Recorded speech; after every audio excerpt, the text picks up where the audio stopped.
여러분 안녕하십니까? 오늘 2021년 3월 24일 수요일 생명의 말씀을 함께 나눕니다. 마태복음 26장 1절에서 16절까지 말씀이 되겠습니다. 본문이 좀 길지만 제가 다 읽으려고 합니다. 같이 들어보세요. 예수께서 이 말씀을 다 마치시고 제자들에게 이르시되 너희가 한 바와 같이 이틀이 지나면 유월절이라 인자가 십자가에 못 박히기 위하여 팔리리라 하시더라. 그때 대제사장들과 백성의 장로들이 가야바라 하는 대제사장의 관정에 모여 예수를 흉계로 잡아 죽이려고 의논하되 말하기를 밀란이 날까 하노니 명제를 하지 말자 하더라.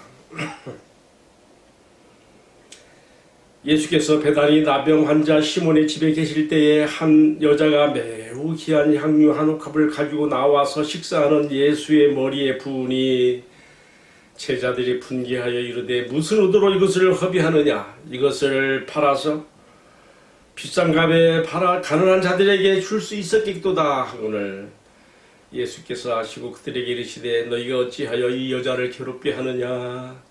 그가 나에게 좋은 일을 하였느니라. 가난한 자들은 항상 너희와 함께 있거니와 나는 항상 함께 있지 아니하리라. 이 여자가 내 몸에 향유를 부은 것은 내 장례를 위하며 함이니라. 내가 진실로 너희에게 이르노니 온 천하에 어디서든지 이 복음이 전파되는 곳에는 이 여자가 행한 일도 말하여 그를 기억하리라 하시니라. 그때 12 중에 하나인 가룟유다 하는 자가 대제사장들에게 가서 말하되 내가 예수를 너희에게 넘겨주리니 얼마나 주려느냐 하니 그들이 은 30을 달아주거늘 그가 그때부터 예수를 넘겨줄 기회를 찾더라. 아멘. 여러분, 저는 마태복음을 읽어나가면서 매번 느끼는 게 있어요.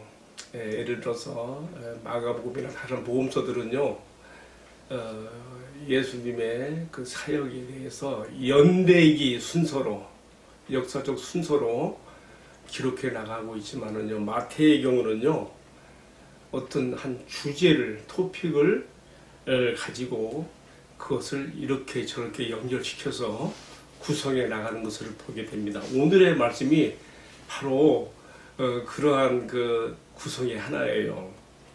자, 26장 1절과 2절 말씀에서는요, 3절까지에서는요, 6월절 이틀 전의 이야기가 소개되고 있습니다.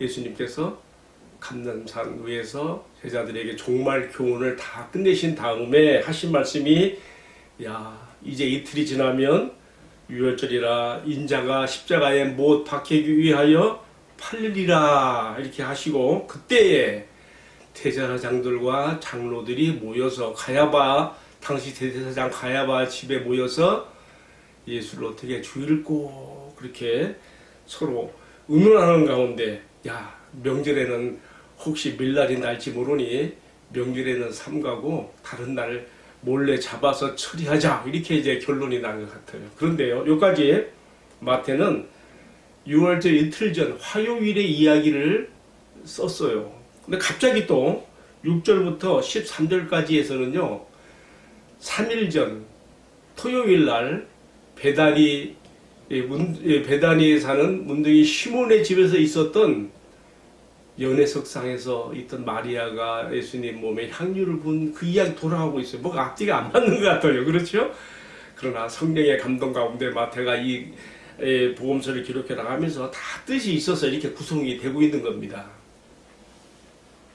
화요일의 이야기를 썼다가 다시 또 사흘 전 토요일의 이야기로 돌아가고 다시 또 마지막 구절 14절은요 다시 또 토요일의 이야기에서 다시 화요일의 이야기로 돌아왔어요. 14절에 그러니까 14절과 1, 2, 3절 이것이 서로 연관이 된 화요일날 고난주간 화요일의 이야기고요. 그 사이에 끼어있는 6절로 13절까지가 사흘 전 토요일에 베다니에서 있었던 만찬석상에서의 이야기, 마리아가 향유를 예수님 몸에 부었던 그 이야기 돌아가고 있어. 왜 마태가 이렇게 구성을 하고 있을까? 왜 이 복음서를 기록해 나가는 과정에서 왜 이렇게 구성하고 있을까? 저는 이것을 깊이 생각해 보는 가운데 이렇게 결론을 내리게 돼요. 마지막 절에 보게 되면요, 그때의 12 중에 하나인 가룟 유다라 하는 자가 대제사장들에게 가서 내가 예수를 넘겨줄 테니 나에게 얼마나 주겠느냐, 그렇게 합의를 보는 그런 이야기가 나오고 있거든요. 그때 대제사장들과 장로들이 스가랴 11장에 나오는 내용처럼 은 30을 다 주겠다. 그래서 서로 모의가 되는 거죠. 자, 유다가 그때부터 예수를 넘길 길을 찾았다. 그렇게 돼 있어요. 자, 그럼 여러분 다시 처음으로 돌아갑니다. 유다의 이러한 변절과 배신이 어디서부터 시작되었는가? 물론 그 이전에도 뭐 그런 유다는 순수하지 않은 동기로 뭐 따랐다는 것 같은데요. 그러나 결정적으로 유다의 마음에 예수님을 팔아 넘길 그런 변절과 배신이 결정적으로 되어지는 것은요, 바로 화요일 날의 이야기입니다. 제가 말 잘못했어요. 지난 토요일 날 베다니 연회석상에서 그가 마음의 기분이 상했고 자존심이 상했고 거기서 쓴뿌리가 생겼고, 이것이 화요일 날 예수님께서 감단산에서 제자들에게 종말 교훈을 마친 다음에 이제 이틀 지나면 6월절인데 인자가 십자가에 못 박히기 위하여 팔리게 된다는 말 했을 때 유다의 마음속에는 지금까지 예수님께 기대했던 모든 것들이 무너지면서, 그리고 3일 전에 자기 마음에 받았던 자존심의 상처와 기분 나빴던 감정들이 함께 뒤엉치면서 예수님을 팔아넘길 그러한 마음을 갖게 되시고 마귀가 그때 틈타버리는 것이죠. 자, 저는요 지금 너무 서론이 길었어요. 그렇죠? 왜 마태가 오늘 본문의 구성을 6월절 이틀 전 화요일의 이야기에서 또 3일 전 토요일로 갔다가 다시 또 화요일의 이야기 돌아오고 있는가에 대해서 저는 유다의 변절과 배신이 어떻게 시작되고 어떻게 전개되고 있는가에 대해서 마태는 이러한 구성을 가지고 성경의 감동 가운데 썼다는 것을 보며 오늘 여기서 받을 교훈의 말씀이 많이 있습니다. 저는 그래서 이것을요 크게 우선 두 가지로 줄였습니다. 유다의 그 배신이 예수님의 그 사랑, 또 말을 좀 잘못했어요. 예수님께 그 향유를 쏟아붓는 그 마리아의 사랑과 유다의 그 배신이 충돌되는 지점이 바로 6월절 엿새 전 베다니 마을에서 있었던 문둥이 시몬의 집에서의 연회석상이었다. 제가 말씀을 드렸습니다. 여기서 나오는 문둥병, 여기 본문에 문둥병 시몬이 했는데 그 당시에 그 나병을 갖고 있었던 게 아니고요. 예수님께 이 나병 고침받는 것에 대한 감사의 표시로서 그가 예수님과 제자들을 청하여 이 큰 잔치를, 연회를 베푼 것을 우리가 여기서 생각해 볼 수가 있습니다. 거기서 마리아가 돌발적인 행동을 해요. 마리아는 항상 예수님 발 앞에 여인이에요. 자기 언니의 마르다가 부엌에서 부지런히 음식을 준비할 때도 마리아는 예수님 발 앞에 앉아서 말씀 듣기를 사모했어요. 그가 발 앞에 여인이었기에 예수님의 말씀이 그의 키와 그의 가슴으로 영혼으로 깊이 새겨 들어졌기에 그런 예수님의 죽음이 임박한 것을 감지한 거예요. 이제 곧 이번 6월절에 우리 주님께서 죽으시구나 생각을 한 거죠. 그리고 이제 그녀의 마음속에 오늘이 아니면 우리 동네 베다니 마을에서 있는 이 자리가 아니면 언제 내가 예수님께 이 정말 지고지순한 내 마음의 사랑을 표현할 수 있을까? 그녀는 아주 비싼 향유 옥합을 주님께 가져와서 식사하는 자리에 예수님의 몸에 붓게 됩니다. 오늘 마태복음에서는 머리에 부은 것으로 되어 있고 다른 복음서에서는 발에 부은 것으로 되어 있는데요. 사실은 머리에 부어진 향유가 옷깃을 타고 흘러서 발로 흘러내려갔으며 마리아가 머리를 가락을 풀어서 닦고 입 맞추고 그의 사랑을 표현한 것을 우리가 한번 상상해 볼 수가 있죠. 여러분, 우리 예수님은 참 너무너무 놀라우신 분이에요. 이 마리아의 이러한 돌출 행동이 자신을 당황하게 할 수도 있어요. 그렇지만 예수님은 마리아의 마음을 읽고 있는 거예요. 다른 제자들이 볼 때는 이런 돌발적인 행동이 매우 당황스럽고 역겹게 보였을지 모르지만 예수님은 그녀의 마음에 있는 주님께 대한 사랑의 표현을 다 읽고 계시면서 그녀가 끝까지 그 사랑의 표시를 다 하도록 자신의 몸을 그대로 맡기고 있는 것을 볼 수가 있습니다.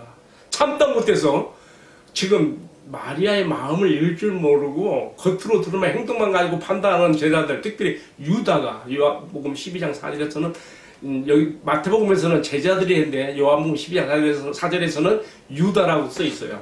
유다가 거기서 말을 합니다. 이 비싼 행위를 왜 이 값비싼 것에게 허비하느냐? 가난한 자들에게 줄 수 있겠거늘. 그런데 사실은 그게 아니죠. 요한복음서에서는 그런 도적이라 돈캐에 돈을 훔쳐갑니다. 막 그런 말씀도 있지 않습니까? 유다는 예수님과 정반대로 마리아의 마음을 읽은 것이 아니고 그의 겉으로 드러난 행동, 돌발적인 행동만 가지고 판단하고 역정을 내고 책망했던 것이죠. 자, 그 다음에요. 두 번째 생각해 보는 거. 마귀가 유다의 마음에 경계선을 넘고 들어와서 예수를 팔려는 생각을 확고하게 심어준 그 지점이 어디인가? 오늘 우리가 읽었던 이 마태복음 26장 2절 말씀에 예수님께서 이제 이틀이 지나면 유월절이라 인자가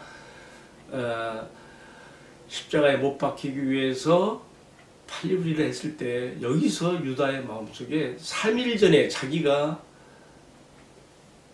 베다니 만찬석상에서 마리아를 책망하다가 도리어 주님께로부터 마리아가 두드를 받고 자기가 한 말에 대해서 동의를 얻지 못한 것에 대한 섭섭함 또는 기분이 상함 이런 것들이 마음에 꽉 남아있다가 이런 것들이 여기서 돌발적으로 드러나서 마귀가 그의 마음속에 예수를 팔게 하는 그 생각을 받아들이는 그런 결정적인 순간이 되는 것이죠. 제가 지금 두 가지 먼저 말씀을 드렸습니다. 사랑과 배신이 충돌된 지점, 그것이 이제 베다니 시몬의 집 만찬석상에서 하는 거 말씀드렸고요. 두 번째로 마귀가 유다의 마음속에 경계선을 넘고 들어와서 예수를 팔려는 그러한 결심을 하게 만든 지점이 어디인가?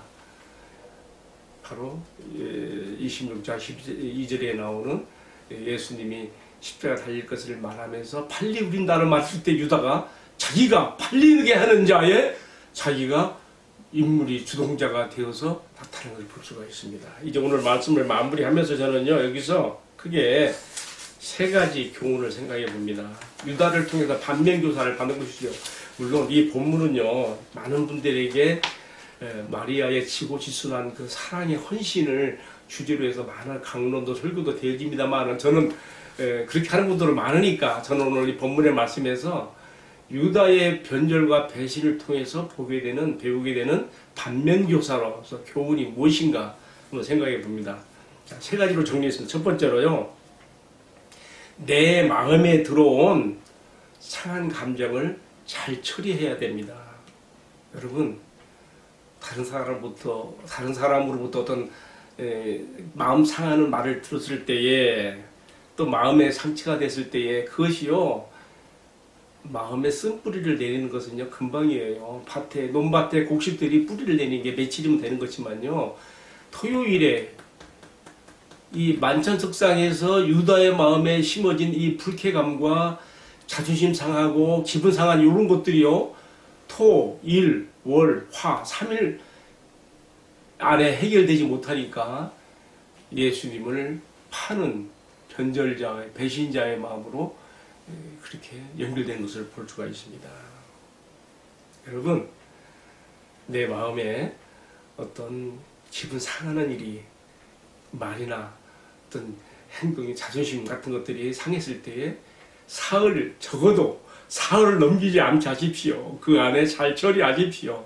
자신의 마음 관리, 상한 감정의 치유, 자기 마음 관리 잘 할 수 있어야 됩니다. 두 번째로는요, 유다를 통해 받는 반면교사를 제가 말씀드리고 있습니다. 두 번째로는요, 12 중에 하나인 가룟 유다라는 이 말씀에 의미가 있습니다. 마태는 이 복음서를 기록하면서 유다의 변절과 배신을 말하면서 12 중에 하나인 가룟 유다가라고 쓰고 있습니다. 여러분, 이것을 뭘 말합니까? 예수님께 가장 가까웠던 사람입니다. 여러분, 예수님 주변에 12제자가 있었죠? 그 주변에 70문도가 있죠? 그제 120문도가 있죠? 이게 있는 거예요. 가장 가까운, 지근거리에 있었던 제자 중에 한 사람이었던 유다의 이러한 배신은, 오늘 내가 아무리 주님을 잘 믿고 친근 관계에 있는 것 같을지라도 나도 이런 위험에서 조심해야 된다는 것을 반면교사로 가르쳐주고 있습니다. 여러분, 우리가 주님을 따르는 마음의 동기와 목적이 무엇입니까? 무엇입니까? 우리가 오늘 유다를 통해서 반면교사로 삼으며 우리 마음을 점검해 봐야 되겠습니다. 마지막 세 번째로 받는 교훈은요, 겉으로 드러나는 말이나 행동 속에서 마음을 읽을 줄 알아야 한다는 교훈을 또 받게 됩니다. 좀 반복되는 얘기입니다만은, 예수님은 마리아의 마음에 있는 그 사랑이 향유 부음을 통해서 나타날 때에 그 마음을 아주 존중하게 생각하시고 받으셨기 때문에 다른 제자들의 눈에 보이기에는 돌출적인 행동이었지만, 마리아가 그 사랑의 표시를 다 하도록까지 자신의 몸을 그대로 맡기면서 그 사랑을 받아들인 걸 볼 수가 있습니다. 마음을 읽으셨던 것이죠. 그러나 유다는 겉으로 드러난 것만 가지고 판단함으로 말미암아 마리아의 이 무한 감동의 사랑을 하나의 돌출적인 표시로, 그리고 또 그가 붓는 향유가 헛된 낭비로, 역겨움으로 보여지면서 마리아를 책망했던 것이죠. 마리아의 마음을 읽을 줄 알았던 예수님과 마리아의 행동을 겉으로만, 마음을 읽을 줄 모르고 겉으로만 판단했던 유다의 차이가 바로 이러한 결과를 가져왔습니다. 오늘 제가 본문을 통해서 여러 가지 말씀을 드렸는데, 한 가지 말씀들 마음에 새기면서 오늘 주님께서 나에게 주시는 교훈을 받아들이면 좋겠습니다. 기도하겠습니다. 주님, 말씀 속에 빛나는 주님의 너무나 아름다운 모습들을 봅니다.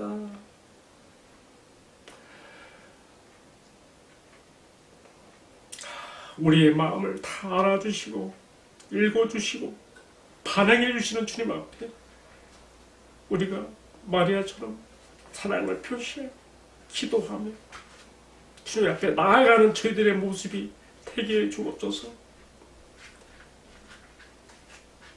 마음을 읽을 줄 모르고 겉으로 드러난 행동만으로 판단하여 역겨움을 가지고 사랑의 헌신을 나름대로 보았던, 그래서 그것을 편절과 배신으로 연결시켰던 마리아가 그 마음을 틈탔던 유다처럼 되지 않기를 진실로 이 아침에 기도하오니, 주여, 때로는 나도 어쩔 수 없는 우리의 마음을, 나의 마음을 주의 성령으로 붙잡아 주시고 내게 무슨 악한 행위가 있나 보시고 나를 의의 길로, 영원한 의의 길로 주님 인도하여 주옵소서. 이 하루를 살아갈 때도 주님의 은혜와 평강이 우리의 마음을 주장해 주옵소서. 모든 말씀을 주 예수님 이름 받들어 기도 올리옵나이다. 아멘. 예, 마쳤습니다. 감사합니다. 오늘도 주님과 동행하는 행복한 하루 되세요.